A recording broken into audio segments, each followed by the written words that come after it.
Hi, today we're going to demonstrate the simple steps of pruning roses. We hear from many of our customers that pruning roses can be an intimidating task. The main concern is that they're going to make a mistake and ruin their rose forever, or they just don't know where to start in the process. So we're going to walk through the 5 simple steps of pruning a rose and alleviate some of those concerns. We've broken the process of pruning roses down into 5 simple steps using the acronym PRUNE, P.R.U.N.E. The first part is P, prepare the plant. We're going to go through this rose and cut all the canes down at about 30 inches. That's about waist height. It's important to know that with these own root roses, you can actually cut this rose off all the way at the ground and it will grow back with blooms that same year. It's virtually impossible to kill that rose.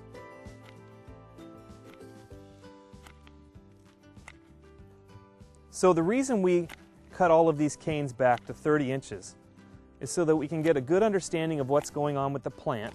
It just makes it more simple to see the structure, and literally we don't get poked in the eye. So the next step is R, remove all diseased and dead canes and canes that are crossing. We'll go ahead and just take our pruners and work through this plant and cut back canes that are crossing over each other. This cane right here is crossing this cane, and if left alone, it's going to develop a weak spot in the plant where they rub together. So we'll go ahead and take that cane out. Here's another cane that's crossing right here in the middle. We're going to go ahead and take that cane out as well.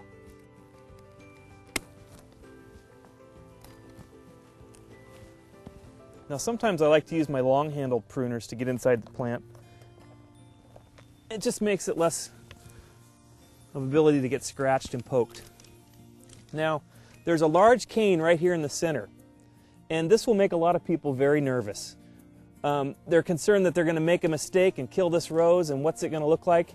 But this cane has got some problems, and it's rubbing other canes, and it's got some disease here on the back side from a scar, and so we're just going to go ahead and take that right out. It's okay, you're not going to hurt this rose.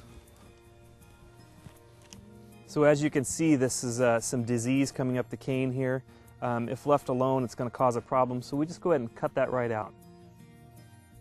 As you can see on this cane at the base, there's a big crack developing, and it's going to be a problem. You're going to have disease get in there, and it really needs to be removed. So we're going to go ahead and cut that off right here at the base.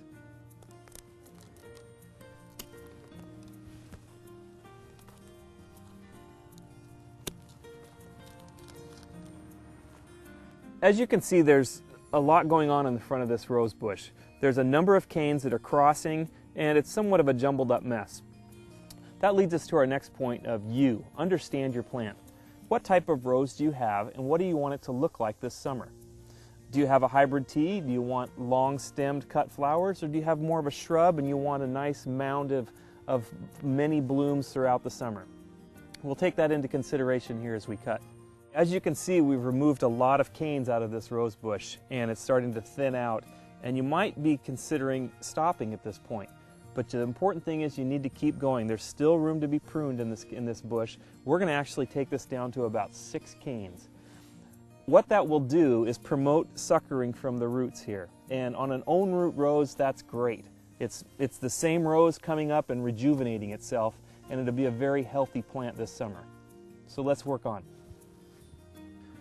So there's a cluster of canes here. We can't have all of these going in the same direction. This is a healthy cane, this is a healthy cane, but they're going to cross. So I'm going to take out these 2 canes actually and leave this one right here. This is a healthy cane, another cluster here of 3. I'm going to take out the center one, and it's going to give me a nice open effect along the outside of the rose. But again, it's all personal preference at this point. You need to decide how you want this rose to look. And just envision these canes growing out into a large full bush.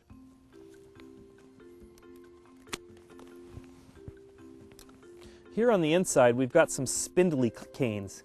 These are smaller than a pencil, and they're not going to amount to much, and we'll just go ahead and take those off.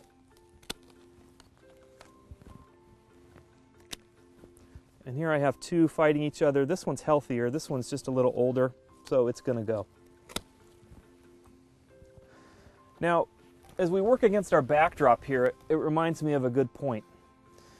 Many times people will have roses planted in a bed near their house, and you want to keep the canes off of your siding so that you don't have problems with your siding or with the rose. So when pruning these, you want to keep them going more upright and less backwards. It's a good time to clean them up and give a little space next to your house.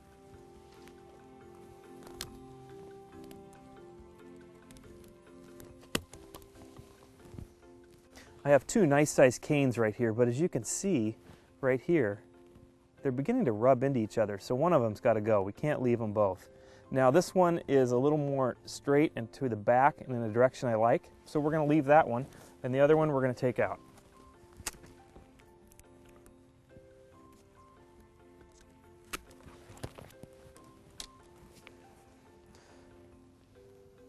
This cane is coming out away from the base with this cane in the center, and then again they're going in the same direction, and I'm going to take that one off.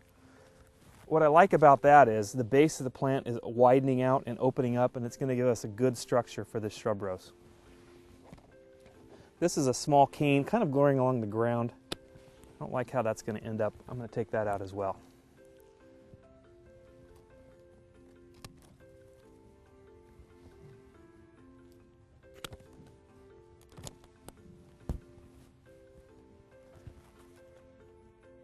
Okay, now I'd originally thought I would end up with 6 canes, but as I sit here and look at this, we have a really nice shape that I like. Things are open and airy, and there's good structure to the rose.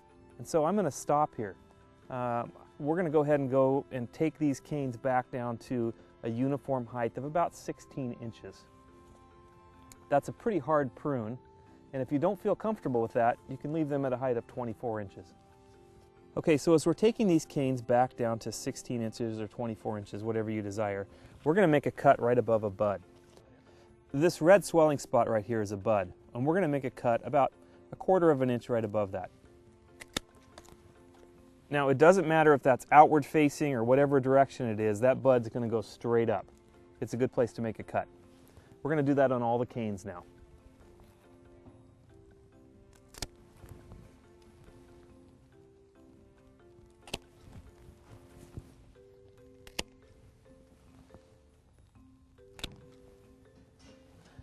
Okay, here we are.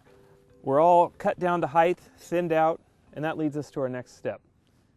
N, nothing left behind. We're going to clean up all the needles and debris and dead canes and leaves to get all the fungus and spores out away from this plant, and it's going to give you a much healthier start to your spring blooms.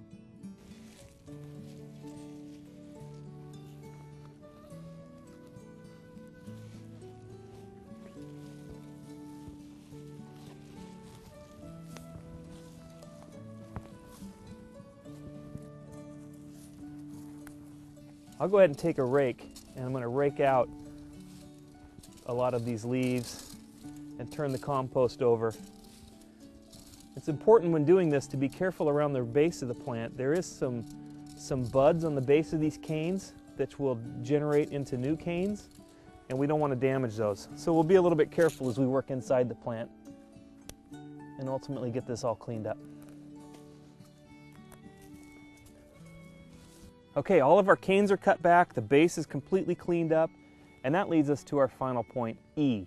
Enjoy your rose. The most important thing you can do for a rose and to have great blooms throughout the summer is to prune your roses in the early spring and get them off to a healthy start. This rose is all ready to go, and you're going to have great blooms all summer long. For more information on growing roses and to shop for own root roses for your yard, visit us at heirloomroses.com.